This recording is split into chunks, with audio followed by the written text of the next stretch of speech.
Hello everyone, आयुर्द्रुमा academy में आप सबका स्वागत है। आज के इस लेक्चर में हम गोविंद परीक्षर की जो नोट्स है उसके पेज नंबर 56 से लेके 60 तक देखेंगे। तो हम स्टार्ट करते हैं। हमने लास्ट में देखा था कंडरा, झाल, कूर्चर और रज्जु की संख्या। उसी को ही हम कंटिन्यू करते हैं। सेवनी की संख्या 7 बताइए, जिसमें से सिर में 5 सेवनी होती है, जीवा में 1 तथा मेढ्र में 1 सेवनी होती है। सेवनी यानी कि स्यूचरिंग, जो हमारे सिर पे जो 5 स्यूचर आए हुए होते हैं, सिर के जो बोन होते हैं उसमें जो 5 स्यूचर है उसको सेवनी कहते हैं। जीवा का जो बंधन होता है वहां पे एक स्यूचर जॉइंट होता है उसको, और मेढ्र में एक जॉइंट होता है। उसके बाद सीमंत के 14 प्रकार बताए हैं आचार्य सुश्रुत ने, जबकि वाग्भट ने सीमंत की संख्या 18 बताई है। उसके बाद संघात, संघात 14 प्रकार के बताए हैं। हस्तपाद में 3-3, गुल्फ, जानु और वक्षण में 2-2, त्रिक और सिर में 1-1। उसके बाद मूल शिराएं 40 बताई है। वातज, पित्तज और कफज एंड रक्तज सबकी 10-10 शिराएं। कुल शिराएं यानी कि टोटल 700 बताइए। उसमें हर एक शाखा में 174 इस तरह उन्होंने बताया है। उसमें से शाखा में उन्होंने 100, एक शाखा में 100 होती है, यानी कि चारों में 400, कोष्ठ में 136 और ग्रीवा के ऊपर 164 शिराएं बताइए। ये हम पहले भी देख चुके हैं आगे के पेजेस में, लेकिन यहाँ पे फिर से आया है। शाखा में 400 शिराएं होती है, कोष्ठ में 136 और ग्रीवा से ऊपर 164 शिराएं होती है। इनमें से अवैध शिराएं 98 है और वैध शिरा 602 है, 602। इन अवैध शिराएं जो 98 बताइए उसमें से शाखा में 16, कोष्ठ में 32 और ग्रीवा से ऊपर 50 शिराएं बताइए अवैध शिरा में। तो ये आपको याद रखना है। उसके बाद गुद का परिणाम बताए अर्ध पंचांगुल। यहाँ पे देखो, अर्ध पंचांगुल यानी 5.5 अंगुल नहीं होता। अर्ध पंचांगुल का मतलब होता है 4.5 अंगुल। तो ये संस्कृत का जो वर्ण है, वो शब्द है अर्ध पंचांगुल यानी 4.5 अंगुल। तो ये गुद का परिमाण बताए। उसके बाद गुद वलियों का परिणाम चतुर अंगुल आयतम बताए, यानी कि 4 अंगुल। और जो गुद वली होती है वो गज तालु निभ होती है, जो हाथी का तालु होता है उस तरह दिखती है गुद वली। अब ये गुद वली कितनी होती है? तो 3 होती है, और उसके नाम है प्रवाहणी, विसर्जनी और संवरणी। उसमें से बाहर से अंदर की तरफ बताया है, उसमें प्रथम गुदवली जो अंदर की तरफ होती है वो उसका नाम है संवरणी। और ये सभी गुदवली है वो 1.5 अंगुल की होती है, 1.5 अंगुल के अंतर पर स्थित होती है। अभी आचार्य सुश्रुत ने बताया प्रवाहणी, विसर्जनी और संवरणी नाम गुदवली के। उसमें से सबसे अंदर की होती है जो प्रथम आती है आंत्र के बाद, उसको संवरणी नाम दिया है। भाव प्रकाश ने प्रवाहिणी, उत्सर्जनी और संवरणी ऐसे 3 नाम बताए। सारंगधर में प्रवाहिणी, सर्जनी और ग्राहिणी उन्होंने PSG बताया, जबकि भाव प्रकाश में PUS और आचार्य सुश्रुत में PVS। इस तरह हम याद रखेंगे। अब गुद ओष्ठ से 1 अंगुल ऊपर एवं गुद ओष्ठ रोमवली से 1.5 यह ऊपर प्रथम वली की स्थिति मानी गई है। यानी जो गुदोष्ट होता है उससे 1 अंगुल ऊपर एवं गुदोष्ट से गुदोष्ट जो होता है वो रोम वली से 1.5 यह ऊपर जो प्रथम वली की स्थिति मानी गई, यानी जो प्रथम ये गुदवली होती है उसकी स्थिति मानी गई है। अब 1 वर्ष पुराना गलगंड और स्लीपद असाध्य बताए है। 1 वर्ष पुराना अर्श भी कुछ साध्य बताया है। 1 वर्ष पुराना वात्रक याप्य, 3 वर्ष पुराना अर्दित असाध्य और 13 वर्ष पुराना उन्माद असाध्य बताया है। तो ये याद रखना। उसके बाद खरनाथ के अनुसार रोहिणी की मारकता बताइए। तो जो त्रिदोष रोहिणी है वो सद्य मारक होती है। वातिक 7 दिन में मारक होती है, पैतिक 5 दिन में और कफज 3 दिन में मारक होती है। तो ये वात, पित्त, कफ और त्रिदोष इस तरह क्रम में याद रखना, 7, 5, 3 और सद्य।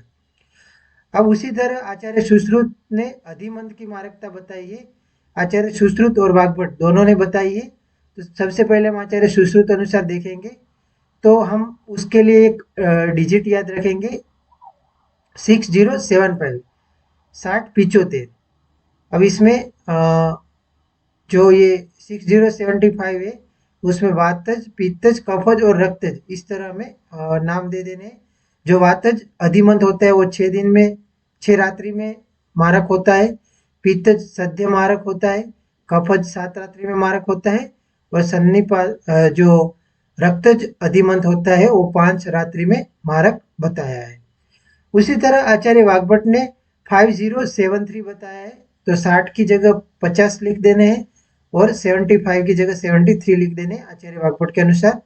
उसमें वातज 5 रात्रि में, पित्तज सद्य, कफज 7 रात्रि में और रक्तज 3 रात्रि में मारक बताया है अधिमंत को।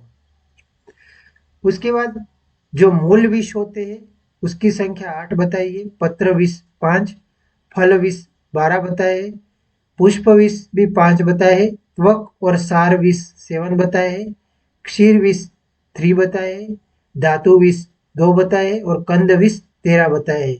इस तरह आचार्य सुश्रुत ने 55 स्थावर विष माने हैं, जबकि आचार्य चरक ने 21 और आचार्य भाव प्रकाश ने 9 सार ये जो स्थावर विष की संख्या मानी है। अब उसके बाद मध्य की प्रशस्त मात्रा बताइए, तो प्रातः काल में 2 पल तक, मध्याह्न में 4 पल और रात्रि में 8 पल मध्य की प्रशस्त मात्रा बताइए। उसके बाद व्रण गंध में दोष भेद बताए हैं। कटुगंध ये वातज व्रण का गंध है, पेतिक व्रण में तीक्ष्ण गंध आती है, कफज व्रण में विस्त्र, रक्तज व्रण में लोहगंध, वात पित्तज अगर व्रण है तो उसमें लाजा सदृश्य गंध आती है, वात कफ में अतसी सदृश्य और पित्त कफ में तेल सदृश्य व्रण गंध आती है। तो अगर ऐसी गंध वाले व्रण है तो उसमें ये दोष भेद माने हैं उन्होंने। उसके बाद कर्णपालीगत रोग और उसमें दोष प्राधान्य। कर्णपाली के उपद्रव 10 बताए हैं और रोग 5 बताए हैं। उसमें परिपोट में वात दोष प्राधान्य, उत्पात में पित्त और रक्त। अब पित्त और रक्त से हम एक ट्रिक बनाएंगे, प्यार। तो प्यार में क्या होते हैं, आभूषण गिफ्ट करते हैं। तो आप प्यार में जब प्यार हो जाता है तो सामने वाले पर्सन को हम आभूषण गिफ्ट करने का हमारे मन हृदय में उत्पात होता है। तो प्यार से उत्पात पे जाना है और उसमें आभूषण, तो ये उत्पात है वो आभूषण की वजह से उत्पन्न होता है। अगर बहुत हेवी वजन वाले आभूषण अगर कान में पहने जाए तो ये उत्पात की उत्पत्ति होती है और पित्त और रक्त दोष का प्रकोप होता है उसमें। उसके बाद उन्मत्त, तो वात और पित्त दोष प्राधान्य होता है उन्मत्त में। दुख वर्धन में त्रिदोष प्राधान्य होता है और ये त्वगत होता है। परिलेय में कफ, रक्त और कृमि दोष प्राधान्य होता है। उसके बाद मर्म के बारे में आया है, बहुत ही इंपॉर्टेंट टॉपिक है मर्म, इसको ट्रिपल स्टार कर लेना। इसमें मर्म के नाम, उसमें कौन सा महाभूत होता है और उसकी संख्या क्या है, इसकी संख्या पे बहुत बार क्वेश्चन बने हैं। सद्य प्राणहर मर्म में आग्नेय महाभूत प्राधान्य होता है। कालांतर प्राणहर मर्म में आग्नेय प्लस सौम्य महाभूत प्राधान्य होता है। वैकल्य कर मर्म में सौम्य महाभूत प्राधान्य होता है। विषलयज्ञ मर्म में वायव्य महाभूत प्राधान्य होता है। रुजाकर मर्म में आग्नेय और वायव्य महाभूत प्राधान्य होता है। उसके बाद सद्य प्राणहर मर्म की संख्या 19 बताइए। कालांतर प्राणहर की संख्या, मर्म की संख्या 33 बताइए। वैकल्य कर मर्म की संख्या 44 बताइए। विषलयज्ञ मर्म की संख्या 3 बताइए, 3, इसको स्टार कर लेना। रुजाकर मर्म की संख्या 8 बताइए और टोटल मर्म की संख्या 107 है, इसको हाईलाइट कर लेना। उसके बाद धातु के अनुसार मर्म के प्रकार दिए हैं। मांस, आचार्य सुश्रुत ने मर्म के 5 प्रकार बताए हैं, अष्टांग हृदय ने 6 प्रकार और अष्टांग संग्रह में भी मर्म के 5 प्रकार दिए हैं। अष्टांग हृदय वालों ने ये सुश्रुत के 5 प्लस धमनी मर्म एक्स्ट्रा माना है। मांस मर्म, शिरा मर्म, स्नायु मर्म, अस्थि मर्म और संधि मर्म, ये मर्म के 5 प्रकार है। उसमें मांस मर्म की संख्या 11 बताई है, शिरा मर्म की संख्या 41 यानी 41, स्नायु मर्म 27 माने हैं, अस्थि मर्म 8 और संधि मर्म 20। इस तरह इस धातु के अनुसार अगर मर्म देखने जाए तो भी 107 होते हैं। शाखागत मर्म की संख्या 44 है, मध्य शरीरगत मर्म की संख्या 26 है और ग्रीवा के ऊपर 37 मर्म स्थित है, तो ये भी 107 है। तो ये तीनों तरह से आपको मर्म को याद रखना है। उसकी क्रॉनिसिटी, उसकी जो मारकता के आधार पर और उसके कौन सा उसका अधिष्ठान है, मांस, शिरा, स्नायु, अस्थि और संधि, उसके आधार पर मर्म की संख्या है। आचार्य वाग्भट ने जो धमनी मर्म बताया उसकी संख्या 9 मानी है, तो इसको भी याद रखना, धमनी मर्म की संख्या। अगर ऐसा क्वेश्चन पूछते कि आचार्य सुश्रुत अनुसार धमनी मर्म की संख्या कितनी है, तो आपको उपरोक्त में से एक भी नहीं या 0 टिक करना है, क्योंकि आचार्य सुश्रुत ने धमनी मर्म नहीं माना, वो आचार्य वाग्भट यानी अष्टांग हृदय वालों ने माना है, और अष्टांग संग्रह वालों ने भी धमनी मर्म नहीं माना, तो इस बात का भी ध्यान रखना। उसके बाद मर्म का परिमाण यानी उसकी साइज क्या होती है, तो एक एक अंगुल वाले मर्म के नाम दिए, पूर्वी, कूर्चशीर, विटक, कक्ष, पार्श्व और स्तनमूल, ये एक एक अंगुल के परिमाण के होते हैं। दो दो अंगुल वाले मणिबंध, गुल्फ, ये 2 है। तीन तीन अंगुल वाले जानो और कर्पूर मर्म, हथेली के समान परिमाण वाले हृदय, बस्ती, कुर्च, गुदा, नाभि, श्रृंगाठक, सीमंत, नीला, मण्य व मातृका मर्म, ये हथेली के परिमाण के होते हैं।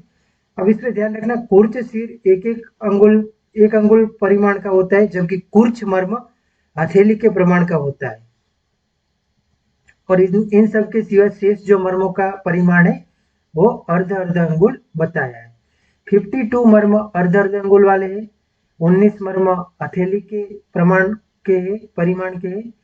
तीन अंगुल वाले 4 मर्म है, 2 अंगुल वाले भी 4 मर्म है, और 1 अंगुल परिमाण वाले 18 मर्म बताए। इस तरह 107 टोटल मर्म है। उसके बाद दोष प्राधान्य बताए हैं कुछ अवस्था में। मूर्छा में पित्त और तम दोष प्राधान्य माना है। अब पित्त और तम से हम पीटी का क्लास याद करेंगे। जब पीटी के क्लास में अगर टीचर ज्यादा एक्सरसाइज करवा दे या ज्यादा गेम अगर खिलवा देते हैं तो मूर्छा आ जाती है, किसी किसी को चक्कर आ जाते हैं एक्सरसाइज करते वक्त, तो पीटी से मूर्छा से पीटी का क्लास याद रखना है, पित्त और तम। तंद्रा में वात, कफ और तम दोष प्राधान्य होता है। भ्रम में वात, पित्त और रज, तो इससे क्या याद रखना, पीवीआर। अब हमें ऐसे इसकी ट्रिक बनानी है कि पीवीआर जो मूवी, पीवीआर थिएटर में मूवी देखने जाते हैं तो मूवी से पहले हमें भ्रम होता है कि मूवी अच्छा होगा, लेकिन आजकल के मूवी ऐसे होते हैं कि देखने के बाद हमारा भ्रम दूर हो जाता है कि मूवी अच्छे होते, मूवी फ्लॉपी होते। तो भ्रम से वात पीवीआर पे जाना है और पीवीआर से पित्त, वात और रज, ये भ्रम के दोष है। निंद्रा में कफ और तम दोष प्राधान्य होते हैं। देखो तंद्रा और निंद्रा में इतना ही फर्क है कि तंद्रा में वात ऐड होता है जबकि निंद्रा में कफ और तम होते हैं। उसके बाद वनस्पति और वानस्पत्य की व्याख्या दी है। तो फले वनस्पति, जो ओनली फल देते वो वनस्पति कहा जाता है। पति से एक याद रखना है, पति एक ही होता है, और वनस्पति ओनली फल ही देती है, वहां पुष्प देखने को नहीं मिलते। जबकि वानस्पत्य में पुष्पे वानस्पत्यम फलेरपि, फल और पुष्प ये दोनों वानस्पत्य में देखने को मिलते हैं, ना कि वनस्पति में। आचार्य सुश्रुत ने वनस्पति को वनस्पत्य बताया है, यहाँ पे भी पति पढ़ाया है पत्य से, और वानस्पत्य को आचार्य सुश्रुत ने वृक्ष बोला है, तो ये याद रखना। मूलिनी द्रव्य 16 होते हैं, उसमें वमन के लिए 3, विरेचन के लिए 11 और शिरो विरेचन के लिए 2 बताए हैं। फलिनी द्रव्य 19 होते हैं, उसमें वमन और आस्थापन हेतु 8, शिरो विरेचन के लिए 1 और विरेचन के लिए 10 बताए हैं। उसके बाद एक लक्षण दिया है सूर्यावर्त का, शीतेन शांति लभते कदाचित उष्णे जंतु सुखामाप्युनाथ। ये लक्षण सूर्यावर्त का है कि कभी शीतल चिकित्सा से उसको शांति मिलती है, कभी उष्ण से। तो सूर्यावर्त में ये लक्षण देखने को मिलता है। उसके बाद सर्वात्मकम कष्टतर विकार, ये लक्षण सूर्यावर्त का है। व्याधि वदंती उद्गत मृत्युकल्प विषक सहस्त्रे अपि दुर्निवार, ये लक्षण शंखक का है कि अगर ये व्याधि उत्पन्न होता है तो ये मृत्यु कारक होता है। 1000 विषक द्वारा भी वो ट्रीट नहीं कर सकते उस व्याधि को, तो ये शंख के लिए आया है। उसके बाद चरक अनुसार प्रकृति के भेद 6 दिए हैं और वो उसके नाम है जाति, कुल, देश, काल, वय और प्रत्यात्म नियता। तो इसमें आपको कंफ्यूज नहीं होना, अगर प्रकृति के भेद पूछे तो 6 भी है। ये इंद्रिय स्थान में उन्होंने प्रकृति के 6 भेद बताए हैं, जाति, कुल, देश, काल, वय और प्रत्यात्य नियता। विकृति के 3 भेद बताए हैं इंद्रिय स्थान में, लक्षण निमित्ता, लक्ष्य निमित्ता और निमित्तानुरूप।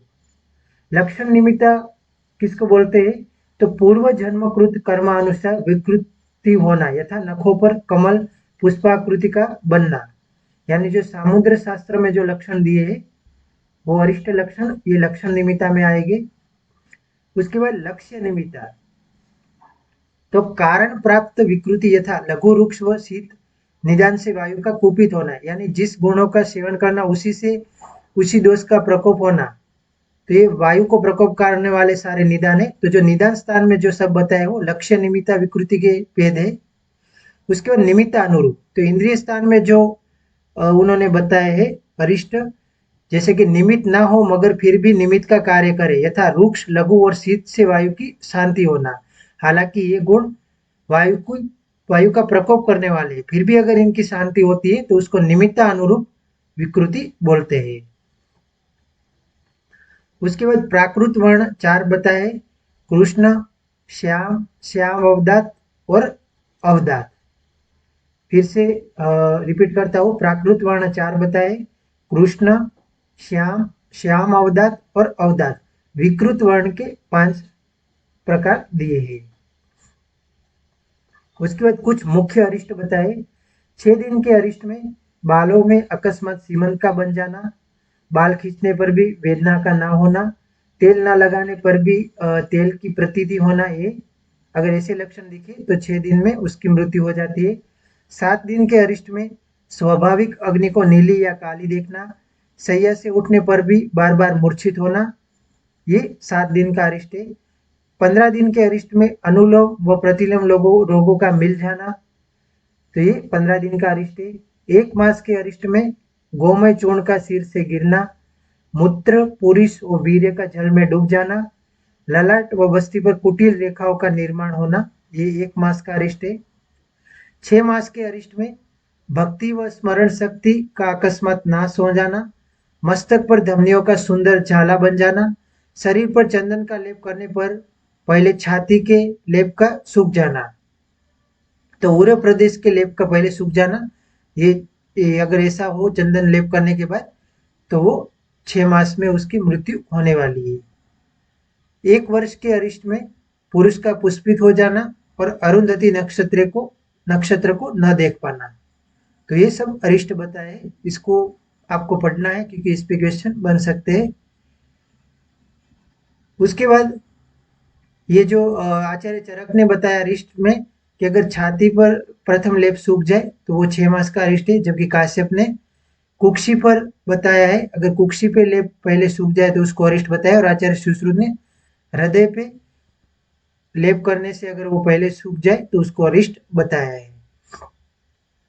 उसके बाद गुण के बारे में आया है, सार्थ यानी इंद्रिय गुण 5 है, गुरुवादी शारीरिक, जिसको शारीरिक गुण भी कहा जाता है, वो 20 है, अध्यात्म या फिर आत्म गुण भी उसका पर्याय है, वो 6 है, पराधि या सामान्य गुण 10 है। टोटल आचार्य चरक ने 41 गुण माने हैं, जबकि योगींद्र नाथ सेन ने 42 गुण माने हैं।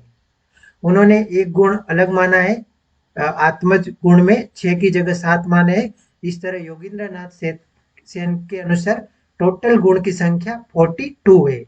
AIAPGET 2018 में एक क्वेश्चन आया था कि आचार्य योगेंद्र नाथ सेन के अनुसार टोटल गुणों की संख्या कितनी है, तो उसका आंसर हो 42। उसके बाद आध्यात्मिक द्रव्य गुण संग्रह में 4 चीजें आती है, मन, मन के अर्थ, बुद्धि और आत्मा। तो इसको लिख लेना। उसके बाद चक्रपाणी के अनुसार जो शारीरिक गुण है उसकी संख्या है 30, तो ये लिख लेना। आगे बढ़ते हम। शाखागत रोग की संख्या 14 मानी है। मध्यम मार्गगत रोग 12 और कोष्ठगत रोग की संख्या 16। उसके बाद करण की संख्या 13 है, उसमें बाह्य करण 10 और अंतकरण 3 है। वो 3 अंतकरण में मन, बुद्धि और अहंकार, ये 3 आते हैं। उसके बाद ज्ञानो उपाय 3 बताए हैं। संभाषा के भेद 2 होते, परिषद के भेद 2 माने हैं। जलपक के गुण 5 होते, जलपक के अवगुण भी 5 है। हेतु 4 प्रकार के होते हैं, प्रत्यक्ष, अनुमान, आप्तोपदेश और युक्ति, ये 4 हेतु के प्रकार है। अहेतु 3 प्रकार के होते हैं, प्रकरण सम, संशय सम और वर्ण्य सम। तो ये अहेतु के 3 प्रकार है। विपक्षी 3 प्रकार के होते हैं, प्रवर, मध्यवर, अवर। सिद्धांत के 4 प्रकार होते हैं, शब्द भी 4 प्रकार के होते हैं। हेत्वाभास आचार्य चरक ने 3 माने हैं। न्याय के अनुसार हेत्वाभास 5 प्रकार के होते हैं। वाक्य दोष आचार्य चरक के अनुसार 5 होते हैं, जबकि अरुण दत्त ने 15 वाक्य दोष माने हैं।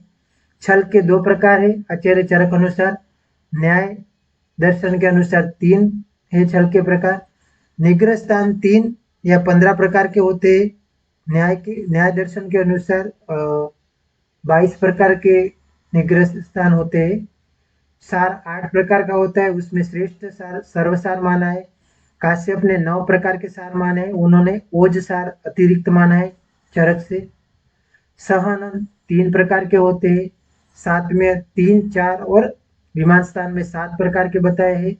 सत्व के 3 प्रकार होते हैं, प्रवर, मध्य और अवर। उसके बाद अंजलि प्रमाण दिया है।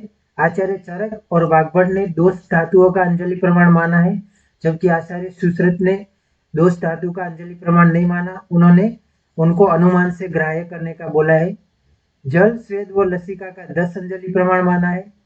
रस का 9 अंजलि प्रमाण माना है। रक्त का 8 अंजलि, पुरुष का 7 अंजलि, कफ का 6 अंजलि, पित्त का 5 अंजलि प्रमाण माना है। मूत्र का 4 अंजलि प्रमाण माना है। आर्तव का भी 4 अंजलि प्रमाण माना है। काश्यप ने रज का 4 अंजलि प्रमाण माना है। वसा का 3 अंजलि प्रमाण माना है। मैदा का 2 अंजलि प्रमाण माना है। स्तन्य का 2 अंजलि प्रमाण माना है। मज्जा का 1 अंजलि प्रमाण माना है। और मस्तिष्क, शुक्र और अपरोज का प्रमाण अर्ध अंजलि माना है। इसके लिए हमारे यूट्यूब चैनल पे एक सेपरेट लेक्चर है, तो आप ट्रिक के साथ सीख पाओगे। उस लेक्चर को एक बार सुन लेना। आप एक बार सुन लोगे उस लेक्चर को, तो आपको कभी भी ये पढ़ने की आवश्यकता नहीं पड़ेगी। इतनी अच्छी तरह से वहाँ पे ट्रिक दी हुई है। और इस वीडियो के एंड में आपको उस लेक्चर की लिंक भी अवेलेबल हो जाएगी। काश्यप ने ओज का प्रमाण कप के समान 6 अंजलि मानते हैं। ओज का प्रमाण पर ओज 8 बिंदु है चक्रपाणी के अनुसार, और अपर ओज हाफ अंजलि है। दलन ने अपर ओज का प्रमाण 1 अंजलि एवं वाग्भट ने 1 प्रसृत माना है। अष्टांग हृदय के अनुसार पर ओज 6 बिंदु होता है। चक्रपाणी ने 8 बिंदु माना है पर ओज, जबकि अष्टांग हृदय ने 6 बिंदु माने हैं। ओज के पर एवं अपर का सर्वप्रथम वर्णन आचार्य चक्रपाणी ने किया है। षड्धात्मक पुरुष के भाव 56 होते हैं, उसमें पार्थिव भाव 18, आप्य भाव 15, आग्नेय भाव 5, वायव्य भाव 11, आंतरिक भाव 5, आत्मज भाव 2, इस तरह 56। उसी तरह आचार्य चरक ने प्रत्यंग की संख्या 56 मानी है। सुश्रुत ने प्रत्यंग 61 माने हैं, भाव प्रकाश ने 38 प्रत्यंग माने हैं। काश्यप के अनुसार 87 प्रत्यंग होते हैं और जो गर्भ होता है उसमें 29 प्रत्यंग होते हैं। तो ये प्रत्यंग की संख्या अलग अलग आचार्य के अनुसार है, इसको नोट कर लेना। ये गर्भ के 29 प्रत्यंग बताए हैं। हरितक्यादि चूर्ण सेवन उपरांत संसर्जन काल बताया है। हीन श्रुद्धि में 3 दिन, मध्यम श्रुद्धि में 5 दिन और प्रवर श्रुद्धि में 7 दिन। उसके बाद चक्रपाणी अनुसार तरुण ज्वर 7 रात्रि तक, मध्यम ज्वर 7 से 12 रात्रि तक और जीर्ण ज्वर 12 दिन पश्चात। तो ये ज्वर के लिए उन्होंने बताया है। चक्रपाणी मतानुसार कुष्ठ में कृतकर्म, वमन में 15-15 दिन के अंतर पर वमन करना चाहिए। कुष्ठ में विरेचन 1-1 मास के अंतर पर करना चाहिए। नस्य 3-3 दिन के अंतर पर करना चाहिए और रक्त मोक्षण 6-6 मास के अंतर पर करना चाहिए। तो ये आचार्य सुश्रुत ने दिया है कि कुष्ठ में कौन से कर्म करने। तो ऐसा क्वेश्चन आ सकता है कि आचार्य सुश्रुत के अनुसार कुष्ठ में वमन कितने कितने दिन पे करना है, तो वो 15-15 दिन पे करना है। विरेचन की जगह पे उन्होंने स्त्रंसन वर्ड यूज किया है। स्त्रंसन 1-1 मास के अंतर पर करना चाहिए, नस्य 3-3 दिन के अंतर पर। रसरत्न समुच्चय में भी इसका रेफरेंस है, वहां पे उन्होंने नस्य 7-7 दिन के अंतर पर करने का बोला है। रक्त मोक्षण 6-6 मास के अंतर पर करने को बोला है कुष्ठ में।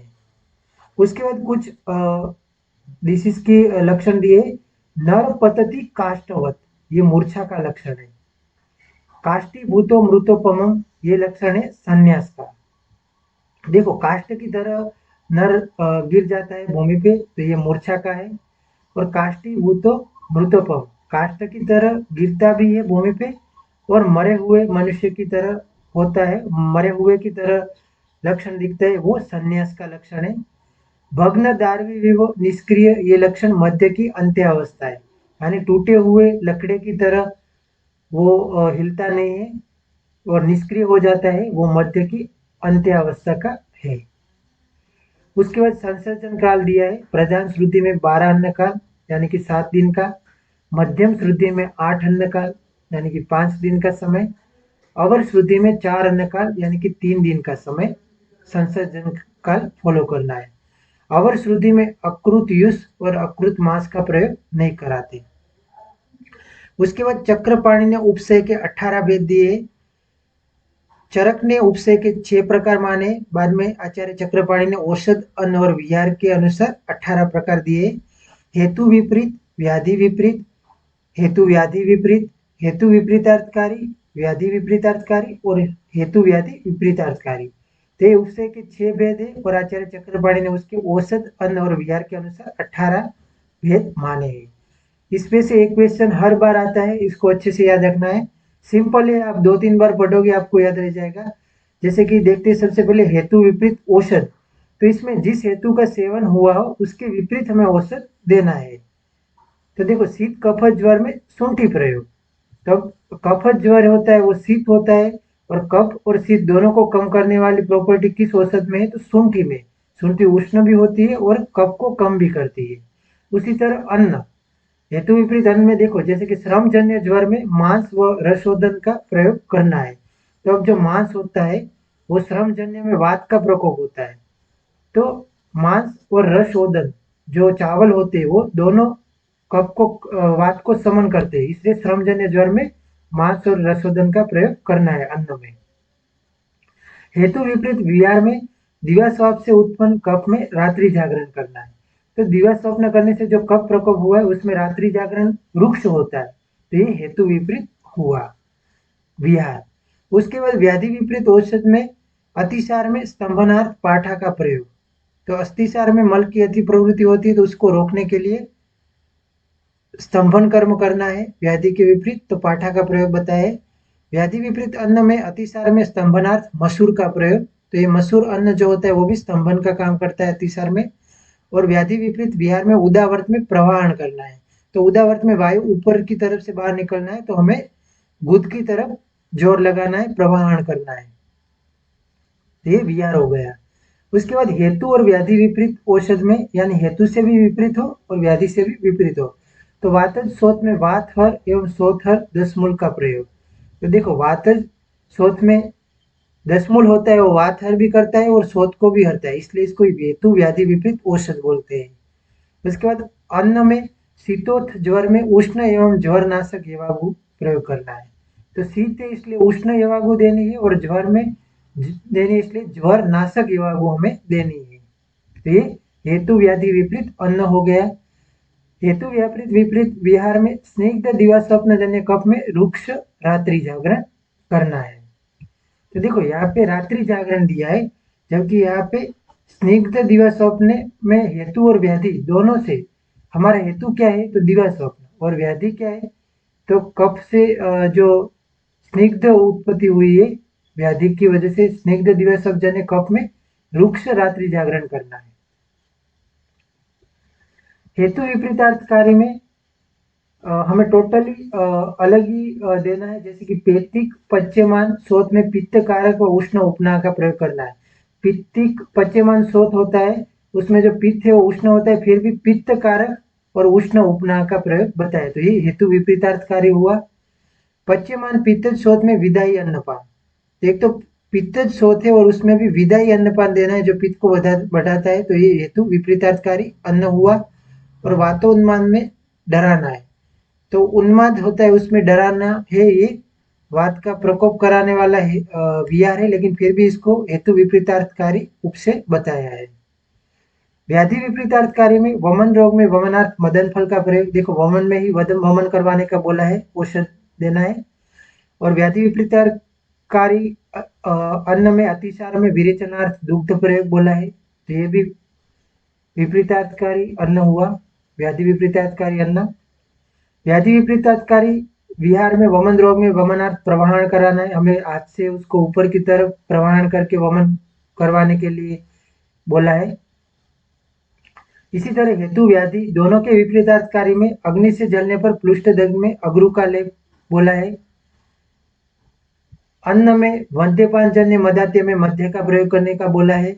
और व्यायाम जनित समुद्रवात में जल में तैरने का बोला है। तो ये सब विपरीत है, हेतु व्याधि विपरीतार्थकारी। तो ये तीन आपको इजीली याद रह जाएंगे, और ये तीन टोटली डिफरेंट है, उनसे उल्टा ही करना है हमें, तो इस तरह आपको याद रखना है।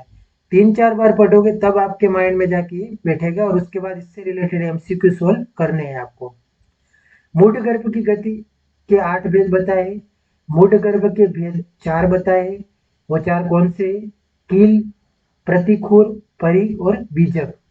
अब जो कील मूढ़ गर्भ होता है उसमें ऊर्ध्व बाहु शिरोपाद और योनि संगी होता है। कील यानी जो कील आती है, जो हम दीवार में कील लगाते हैं, उसकी तरह मूढ़ गर्भ रहता है। उसके जो दोनों हाथ और दोनों पाद और सिर ये आगे होते हैं गर्भ की मुख की तरफ, और उसका जो बाकी का शरीर है वो कील के जो हेड होता है उस तरह योनि को संग कर लेता है वहां पे, तो ये कील है। प्रतिखुर में निश्रुत हस्तपाद सिर काय संगी। प्रतिखुर में जो अपना वो अर्गल आता है, कुंडी आती है दरवाजे की, उसकी तरह ये लग जाता है योनि के गर्भाशय के मुख पे। निश्रुत हस्तपाद और सिर और काय संगी, शरीर को हस्तपाद और सिर बाहर आता है, शरीर का संग हो जाता है वहां पे। परिघ में यस्तु परिघवत, परिघ की तरह वो आवृत कर लेता है गर्भाशय के मुख को।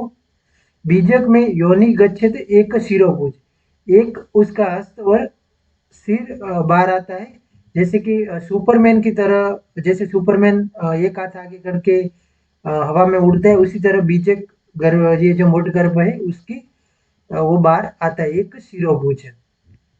तो बीजक से आपको सुपरमैन को याद रखना है। उसके बाद सतपौनक भगंदर में सतपौनक ये भगंदर और सुख दोष दोनों में आया है। तिल कालक क्षुद्र रोग और सुख दोष ये भी दोनों में आया है। सरसपिका ये भी प्रमेय पीड़िका और सुख दोष दोनों में आए हैं। ये कॉमन सुख दोष और बाकी डिसीज में देखने को नाम मिलते, इसलिए उनको बताया, क्योंकि ऐसा क्वेश्चन बन सकता है कि सतपौनक क्या है, तो उसके ऑप्शन में भगंदर भी होगा और सुख दोष भी होगा, और लास्ट ऑप्शन ऐसा होगा कि ए प्लस बी दोनों। तो आप जल्दबाजी में ए को सिलेक्ट करके आगे तो वो क्वेश्चन आपका गलत हो जाएगा। इसलिए आपको चारों ऑप्शन पढ़ने हैं आराम से। क्वेश्चन को हमेशा 2 बार पढ़ना है और उसके ऑप्शन को 3 बार पढ़ना है, तब जाके आप फाइनल सही आंसर पे पहुंच पाओगे। आपके पास इतना टाइम तो होता ही है, तो इजी क्वेश्चन को ऐसे लाइट लेके आपको जल्दबाजी में गलत आंसर नहीं देना। सारे ऑप्शन पढ़ने के बाद ही आंसर देना है। पहले ऑप्शन को पढ़ के तुरंत आंसर नहीं कर देना, क्योंकि लास्ट ऑप्शन में कुछ गूगली हो सकती है, तो इस बात का ध्यान रखना। उसके बाद अस्थि के नाम और उसमें कौन से प्रकार के फ्रैक्चर हो सकते हैं वो बताए हैं। तरुणास्थि नम्यते, तरुणास्थि जो होते हैं वो मुड़ जाते हैं। कपालास्थि विभद्यते, विभिद्यते। नलकास्थि भुंज्यते और रुचिकास्थि स्फुटयन्ति। तो ये अस्थि के नाम और उसमें इस प्रकार के भग्न हो सकते हैं उसके बारे में बताया है। तो आज के लेक्चर में हम इतना ही देखेंगे। नेक्स्ट लेक्चर में हम आगे का पोर्शन देखेंगे। इसमें अगर आपको कोई भी क्वेरी या डाउट हो तो आप कमेंट बॉक्स में कमेंट करके पूछ सकते हो। Thank you for listening. Have a nice day.